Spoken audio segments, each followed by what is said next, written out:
Hello everyone, Thempyrean here. If you're part of my Yu-Gi-Oh lover audience, you probably saw that a new Speedroid card just dropped that's quite fantastic.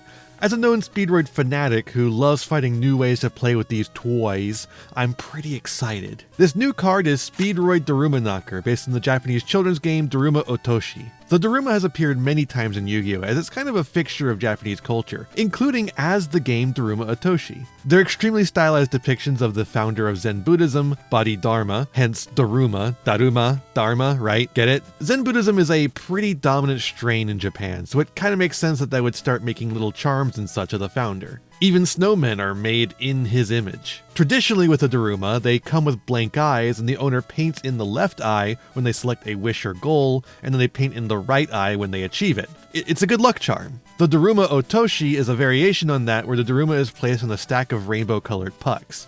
The game is kind of Jenga-esque. You use a small hammer to knock the lowest block out without making the whole tower collapse. And in the case of Darumaknocker, apparently you aim it at the opponent.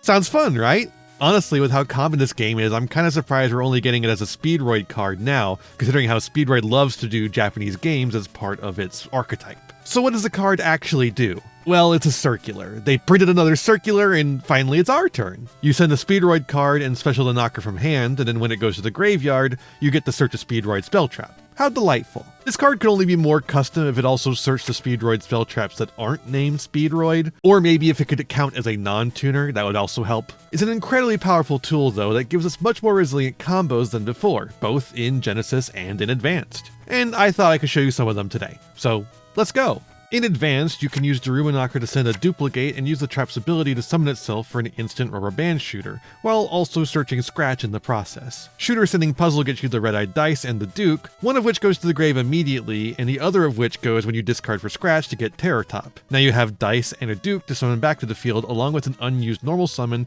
to get top to the field, which then searches more extension. Now you could also use the extra normal and rubber band shooter, but you probably don't want to do that because then you're not locked into synchros, and you can link into like Dragoonity Georges or something. It's a pretty powerful card, you should read it. Now pair all that with the Radiant Typhoon card, which can insulate you from Nibiru with Gossip Shadow, and it's pretty impressive for a one singular support card, especially since it's searchable by so many cards in the deck. Now Genesis is a little trickier considering the lack of link monsters and the fact that Duplicate and Darumaknocker are both tuners. There's no synchro plays to get the knocker engraved for the search effect. Instead, you're stuck with Terror Top as your only one card combo, as usual.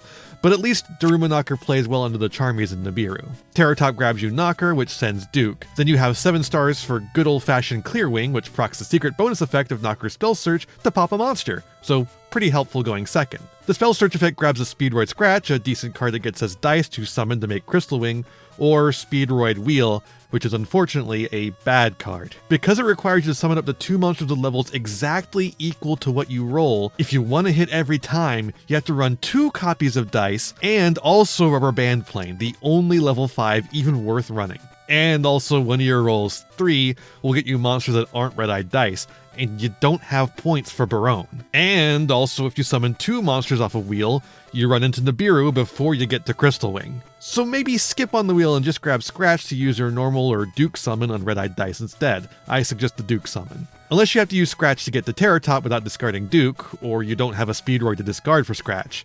In those specific cases, you can always still just do the Takatomborg line. You're playing all the necessary cards for that still, so it's an easy pivot if the hand just doesn't line up for you. You just need to make sure that you're aware of that while you're playing and you don't go on autopilot. By the way, if you draw into Dice or Darumaknocker, giving you an extra search, you can grab Double Yo-Yo to bring back the red-eyed dice after you establish Crystal Wing. Then you can make Glider 2 to bring back the Clear Wing and get over Synchro on the board too. Also, the original combo is only 2 to 3 summons, depending on if you summon dice from the grave or not, into Perulia and 2 summons into Fuwa, while the Yo-Yo add-on makes it 3 to 4 and 4 respectively. Crystal Wing Pass, backed up by some non-engine or the powerful Speedroid back row, seems pretty worth the 2-card trade, and so it's a strong option into the Charmies. And of course, with both Genesis and Advanced, if you already have the Scratch in hand, you can instead use Darumaknocker's Search for some of your powerful back row instead. Darumaknocker is a powerful and versatile card, of course making a huge splash for the deck in Advanced,